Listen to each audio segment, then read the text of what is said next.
Hey there YouTube.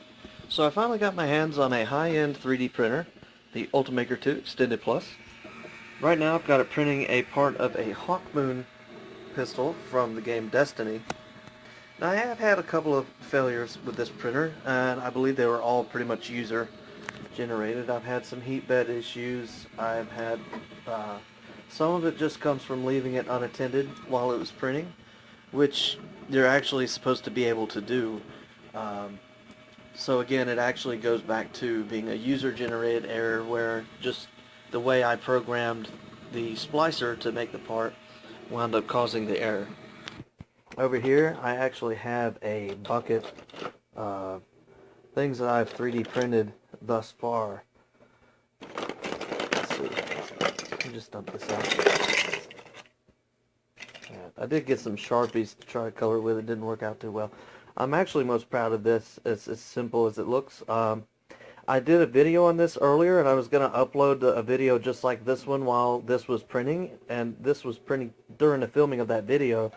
Now it's a finished product, but I couldn't get that video uploaded because the program I used to put my videos together is outdated tremendously, and it did not splice the audio correctly.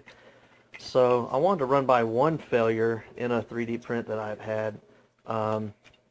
Also, the paint job on this Majora's Mask, I realized halfway through painting it that the acrylics I was trying to use was not did not have a contrast that matched what I wanted to get, so I just kind of stopped. It's definitely not finished.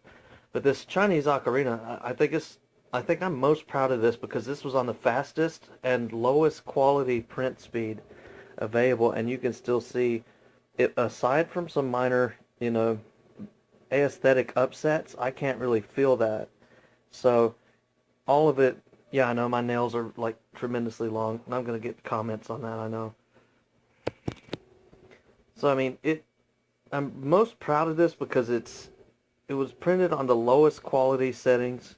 So I mean, I thought it was going to come out a lot worse looking than it did.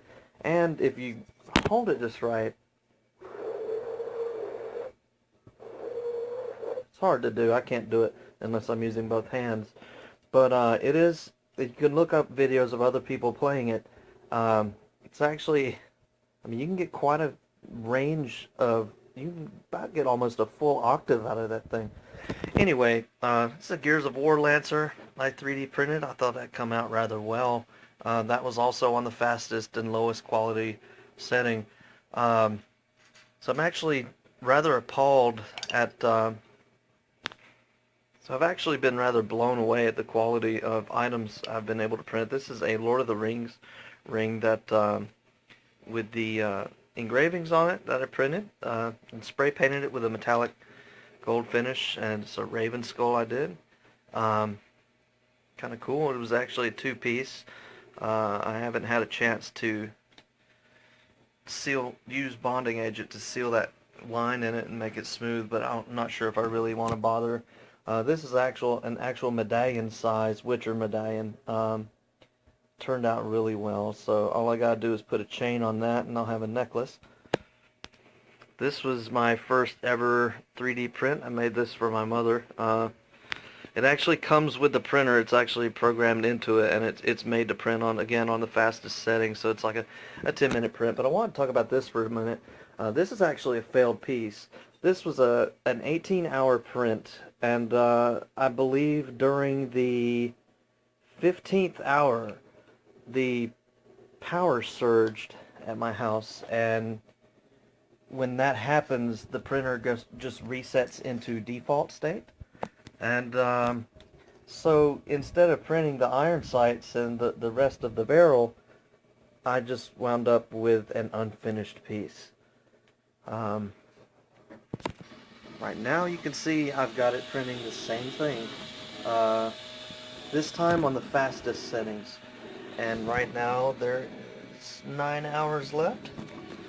So yeah, this isn't really an in-depth review or anything of this printer. I'm just kind of showcasing and talking about it. But one of the main reasons I bought this printer was because I learned recently that 3D printers actually operate off of a code called G-code.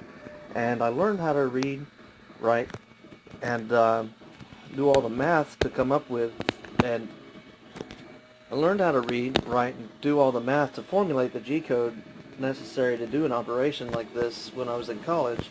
I got 2 certificates in CNC engineering and G-code writing.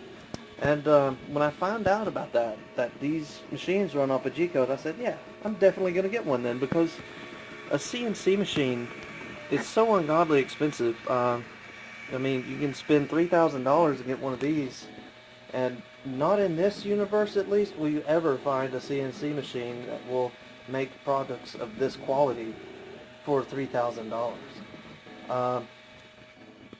Now, for the same price, I could have got a 3D printer that was twice as large, also with a heated bed, but I thought about it, and in a lot of online reviews, especially from people who have multiple 3D printers, they all kept returning to their Ultimakers to make their products or projects, because either some people had different reviews or different reasons. Some people said it was consistency, it was quality, speed, sound.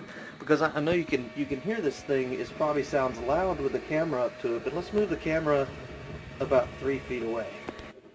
Alright, now we're about 3 feet away from the printer, and as you can hear, you really can't, I mean, yeah, you can hear it a little bit, but it is not very, I mean, it's a very quiet printer, and it's one of the things that made me want to get it, because I can put it in my bedroom and have it in close proximity to me, so if something goes wrong with it and it makes an audible sound, I can hear it goofing up, get up real quick and turn it off, because again, these prints can take forever. Also, a lot of people said this was the fastest printer on the market, which I haven't done the research for, but it'd be nice to know. If anybody can figure that out for me, please comment.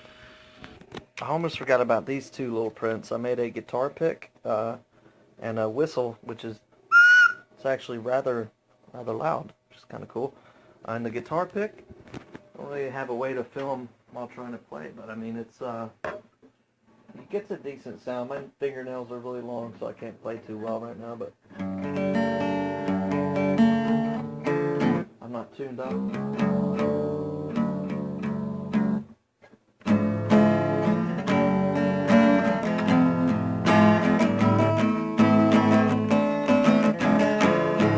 Yeah, that guitar, I need new strings on it. Almost all of them are out of tune. Sorry about that unnecessary racket. But anyway, yeah. So that's kind of cool. I can print out, little instruments like this. I mean, this is real. I highly suggest anybody watching this to actually go look at somebody playing this. Some people are actually extremely good at it. But anyway, I guess that's pretty much it. I appreciate you watching. Stay tuned for more updates.